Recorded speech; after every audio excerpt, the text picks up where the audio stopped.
Estamos hablando aquí con el doctor Benigno Blanco en la pausa, pues externando en este tema. Todo el mundo tiene una posición ideológica, de creencias, científica, porque es un tema que siempre creará controversia y polémica a su paso por allá donde vaya. Y es la aprobación de las 3 causales, la liberalización del aborto bajo ciertas circunstancias. En algunos países ya son muchísimos los occidentales y en otros ya totalmente libre, como es en muchos estados norteamericanos y como ahora es en España a partir del año 2010. Sí. ¿Qué significa eso? Que una mujer puede abortar no importa o sí tiene un límite de tiempo también.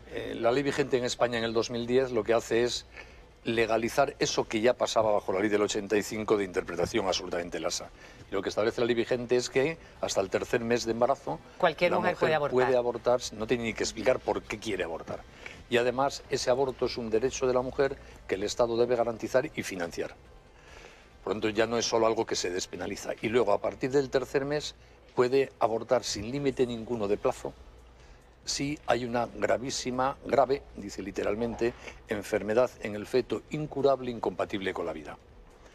Incompatible con la vida. O sea que cuando el feto nazca, moriría. Eso es. Lo que no dice es en qué plazo moriría, porque hay enfermedades, algo hemos estudiado sobre ese tema, que provocan la muerte del feto a las horas de nacer, y hay otras que provocan la muerte en un periodo que puede ser de meses, de breves años. A ver, la interpretación ya queda en manos de los médicos o de las clínicas privadas que han convertido el aborto en un negocio, ¿no?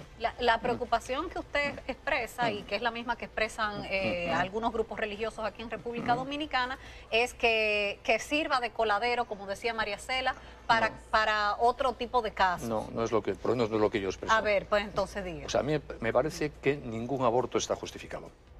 A mí me parece que resolver problemas por graves que sean, y constato en Red Madre con las 11.000 mujeres que atendemos todos los años que hay problemas gravísimos, nunca se puede hacer por un procedimiento violento como es el aborto, en una sociedad democrática comprometida con los derechos humanos. Muy bien, lo pregunto porque... Y luego además, perdón, está el problema ese del deslizamiento legal que también existe. Lo pregunto porque sí hay casos reales de estas causales, no simplemente casos de que alguien quiera hacerlo pasar para hacerse un aborto, sino casos reales de mujeres en las que realmente su vida está comprometida, que si no se interrumpe el embarazo la mujer va a morir. No pero él decía que la medicina y es un protocolo que eso ya hace muchos años se realiza.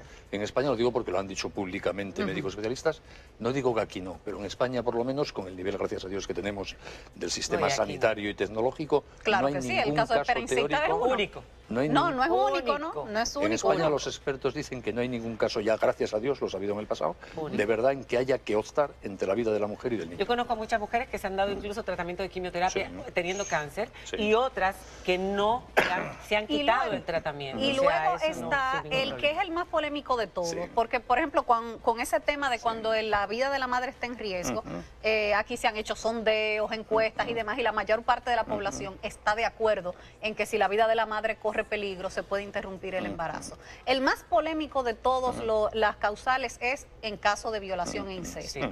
En República Dominicana tenemos un serio problema de abuso sexual, sobre todo contra menores de edad. Sobre todo contra menores de edad. Y está entonces el dilema ético o el dilema moral de la niña embarazada por su papá, por su padrastro, o por su tío, o por un hombre cualquiera. ¿Qué hacemos con esa niña? Luchar contra esa asquerosidad del incesto normalizado socialmente.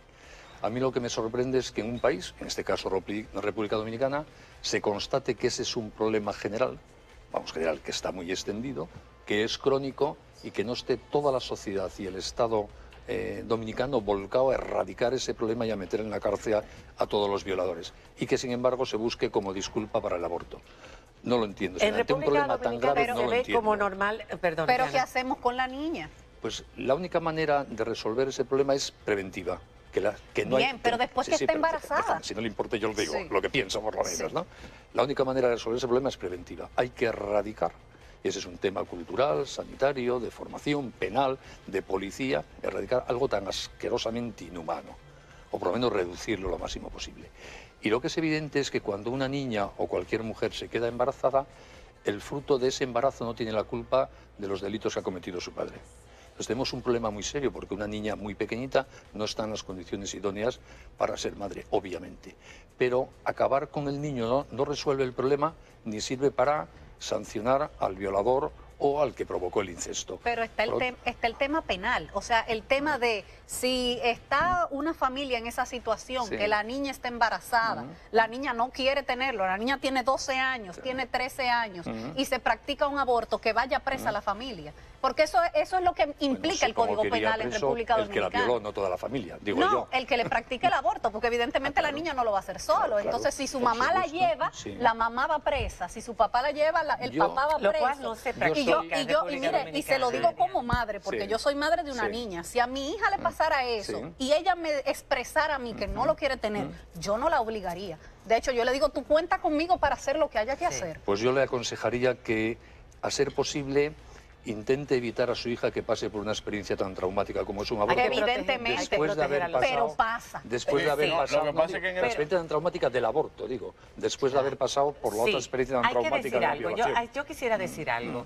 Generalmente esos son los casos menores, los de que una niña queda embarazada o una jovencita queda embarazada por una violación del padre o del tío. Pero sí, en República Dominicana se ha normalizado el que nuestras menores de edad tengan relaciones con hombres mayores que las ayuden a salir de la pobreza. Es muy difícil erradicar esa mentalidad. Y aquí en nuestro país nadie va preso porque vaya a hacer un aborto y porque lo practique, porque realmente no ocurre.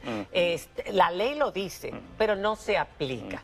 Sin embargo, si se aplican las causales, sí habrían muchas adolescentes, jovencitas, tratando por su edad de pasar, aunque no hayan sido violadas, no hayan tenido un incesto, pero sí una relación casual o una relación sentimental con una persona mayor, de pasar por la sala de cirugía para un aborto. Eso sí se vería mucho en el caso, pero esas jovencitas, y es lo que argumentan muchos grupos feministas y muchas personas que entienden que es lo mejor, esas jovencitas tendrían más probabilidades de desarrollarse, de empoderarse, para luego en un futuro tomar una decisión de crear una familia fuera de la dependencia de una persona mayor o del abuso que muchas veces viene producto de esa dependencia. Es obvio que tienen ustedes como país un problema muy serio. Sí, serio, eso es evidente. Pero los problemas serios no se resuelven atacando causas colaterales. Es decir, ningún problema social se resuelve de verdad, de forma estable, por procedimientos violentos, y el aborto es violencia. Y sé que el problema es muy grave, pero la violencia, una nueva violencia, no arregla la violencia anterior. Comprometan a esta sociedad y a este Estado a que la educación, la sanidad, la persecución policial vayan poniendo coto a ese problema y no pretendan que se arregla mirando para otro lado y dejando la salida fácil del aborto. Sería mi consejo. Existe un síndrome posaborto en esas 11.000 mujeres que ustedes han tratado, porque es importante que también conozcamos todos los lados de una moneda. Cuando hablamos del aborto, las personas que no han pasado por un aborto, muchas veces hablan de eso como algo que afecta o que te libera de un problema, pero no hablan de las consecuencias también en la vida de una chica. Cuando se aprueba y se hace legal el aborto, ¿disminuye el síndrome posaborto, el arrepentimiento o la culpa producto de haber abortado una criatura simplemente porque es legal? ¿Ocurre eso? ¿Mejora el síndrome posaborto? No, porque la conciencia de las personas no depende de las leyes y el dolor subjetivo de las personas no depende de las leyes. El aborto es algo muy traumático en todo caso, pensemos lo que pensemos unos u otros sobre la legislación. Y en muchas mujeres, no en el 100%, porque la vida humana y la libertad, pero en muchas mujeres el aborto pasa factura.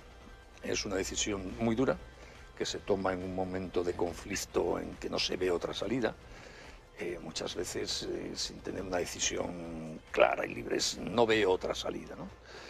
Y luego hay muchas cosas en la vida que te recuerdan el aborto, y lo digo por nuestra experiencia en el tratamiento de mujeres, no por teorías, ¿no? Hay muchas circunstancias en la vida que te recuerdan continuamente el aborto.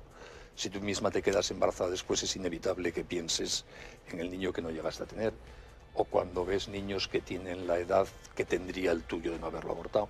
Es decir, que es difícil erradicar o meter en el fondo de la memoria esto, ¿no? Y por lo tanto es bastante frecuente que resurja ese síndrome posaborto que es una modalidad en el fondo del síndrome postraumático que conocemos todos, ¿no?